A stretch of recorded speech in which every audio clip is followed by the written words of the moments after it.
My name is Salim Adatia. I'm Chief Executive of GLI Test Labs Canada, located in Burnaby, British Columbia, Canada. I started with a company called TST, Technical Systems Testing, in January of 2001. It was an organization of a similar nature as GLI. I was hired by the Australian operations. And after taking on various roles within TST, I became Chief Executive of TST around 2008. And then GLI acquired the assets of TST's North American, Asian, and European entities in 2010. So I've been in my position approximately 13 years, coming on 14 years. I was looking for a challenge, position that would challenge me, not only in the area of marketing, but also in the area of technical expertise in regulation, and something that would allow me to travel. And the gaming industry was really a wonderful opportunity to do that, to travel and work with different operators, software suppliers, and regulators around the world. GLI offers independent testing and certification. We also offer a full range of professional services, which cover off things such as governance, risk and compliance, audit, enterprise-level security auditing, anything in the land-based gaming industry that you would find in your bricks and mortar venues, plus anything on an interactive side. So anything you'd find through a desktop, PC, or a laptop, mobile or wireless technology, plus interactive television-based products, those types of things. We test the full gamut, the full range of any gaming, basically, product. And we also try and offer, be a trusted advisor for regulators, software suppliers, and operators around the world, and provide that really high level of consultancy and information gathering for them. So we are currently operating in every regulated market around the globe. We're very privileged in that sense to be globally accepted and recognized. So in any jurisdiction where there is regulated-based gaming, we will operate in. We are accredited by, or we seek accreditation in, and then we offer testing services, certification services. We're also the only global entity of its kind to hold international accreditations with the ISO body, IEC, including 17025, 17020, and Guide 65. We focus mainly in different things that we can really call ourselves different from our competitors. And those would be things like offering world-class customer service, providing that level of service that is commensurate with what regulators expect and what software suppliers need, what operators need, such as lotteries or anybody who's operating online. We also seek to deliver a faster turnaround time for our testing services and our advisory services, but with no degradation in quality. And that's very important because you don't want to sacrifice one for the other. So those are the types of things we try and use as our hallmark for how GLI is being successful and where we've been able to increase our market share. The other things we try and focus on is being on the ground and being at a regulator's or an operator's service before a jurisdiction starts operating.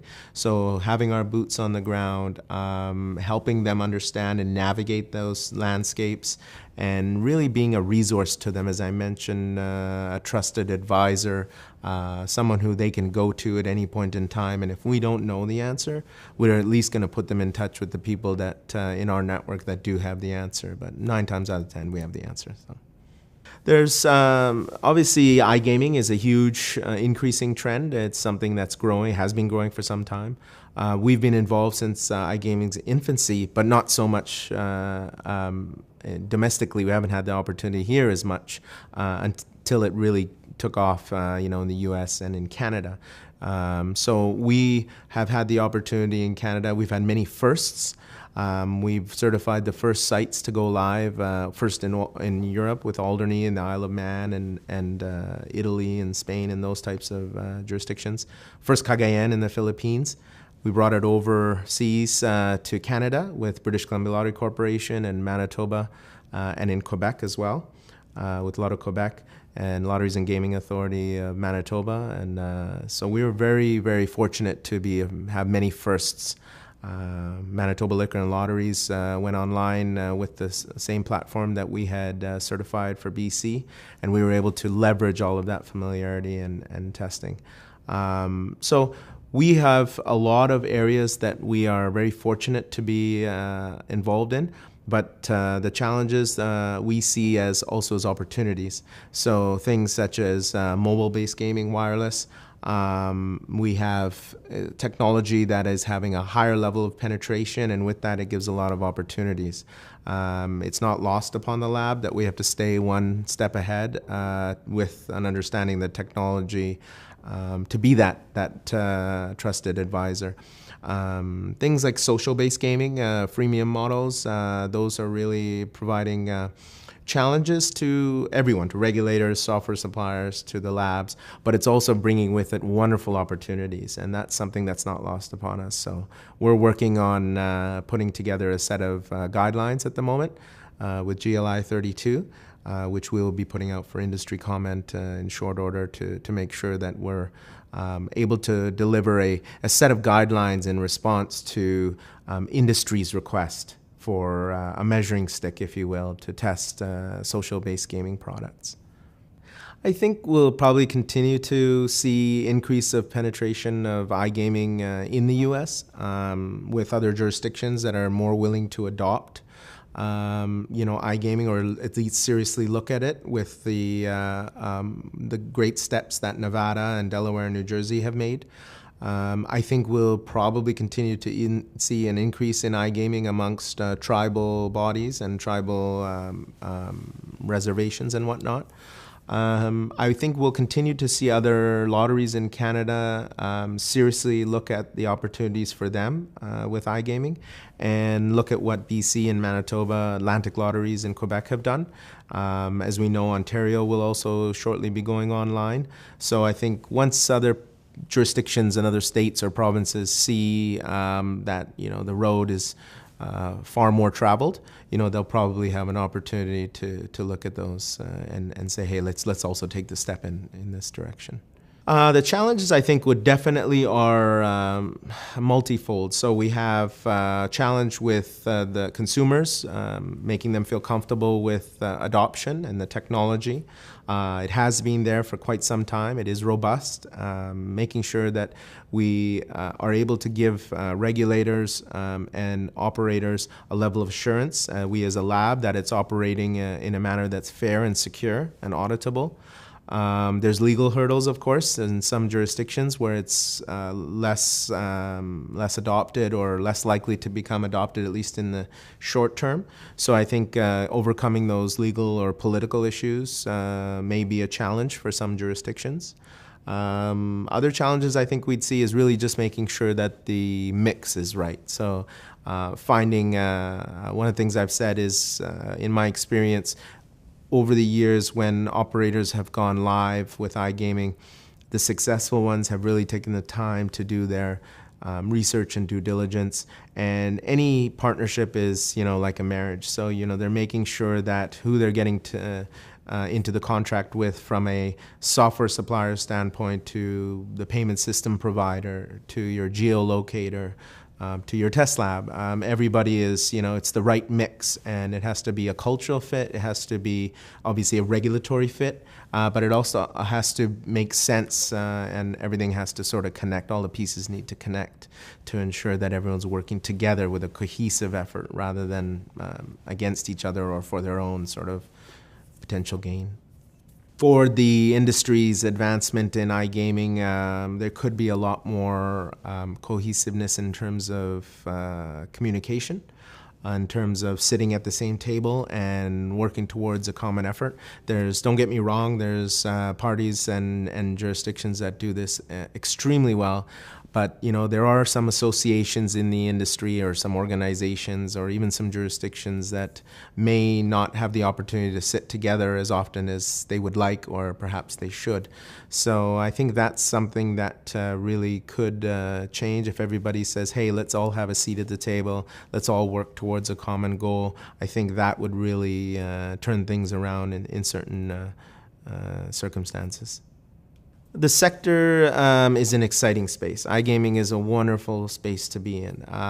There's challenges in so far as adoptability, what jurisdictions will adopt iGaming versus what jurisdictions would like to sort of hold off and see, what the trend will be, what the likelihood will be of it being successful. I think commonality amongst standards, harmonization between standards is always a challenge. That's something GLI has spent a lot of time and effort and resources on. We have GLI 19, which is our iGaming standard. It's meant to be it's the first global standard which is available to any jurisdiction that wishes to adopt iGaming. Or they could adopt those standards, the gist of the standards, and take the best of what they see fit from that standard, add their own information, put on their own logo, and call it a standard for their own jurisdiction.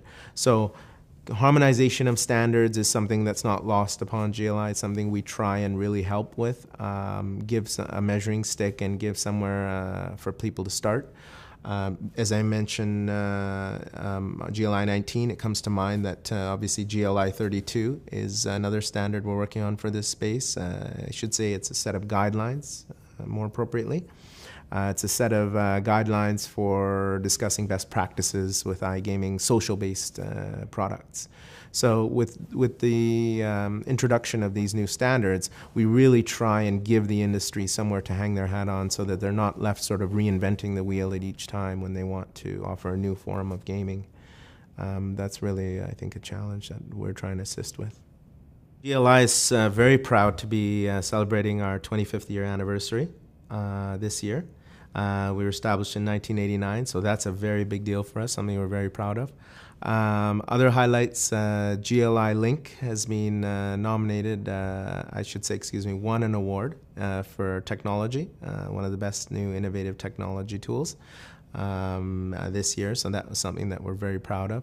A couple of years ago, I was nominated from a personal perspective, one of the top 25 under 25, top 25 to watch by Global Gaming Business Magazine, which was a wonderful highlight in my own personal career. So I'm very proud for what we've been able to accomplish as an industry, as a company, and what GLI has given me the honor to really accomplish. I would say career advice for people who want to join the industry, really to do your homework, understand the landscape from a geographical perspective, understand the key players. Who are the operators, who are the software suppliers, the regulators, right down to all of the other service providers, agent identity verification, recruitment, geo-location providers, payment system providers. Knowing all of these, the different players, knowing the different landscape, knowing the difference between the regulated market and the unregulated market, or even the gray market, will be very advantageous to somebody looking to navigate their career. These are the things that I think I would tell somebody who's wanting to venture into the gaming industry. As a key person working in a test lab, have to undergo the same level of scrutiny and background investigation that people who are setting up a casino even might undergo, or sometimes even more rigorous, just because of the level of access we have to different software suppliers' source code and intellectual property. So for that reason, we sign very strict disclosures and undergo very strict background investigations that we won't participate in any form of gaming. And it's even just comes down to a perception standpoint that, as a best practice amongst test labs, that we don't participate in gaming. I have not won a significant amount of money. I'm hoping one day that, I'll hear a wonderful story about a distant relative who perhaps does, and I'll give them a warm embrace. But if it gets too close to home, I'd be worried about a regulator knocking on my door. So it's kind of the opposite, not wanting to win.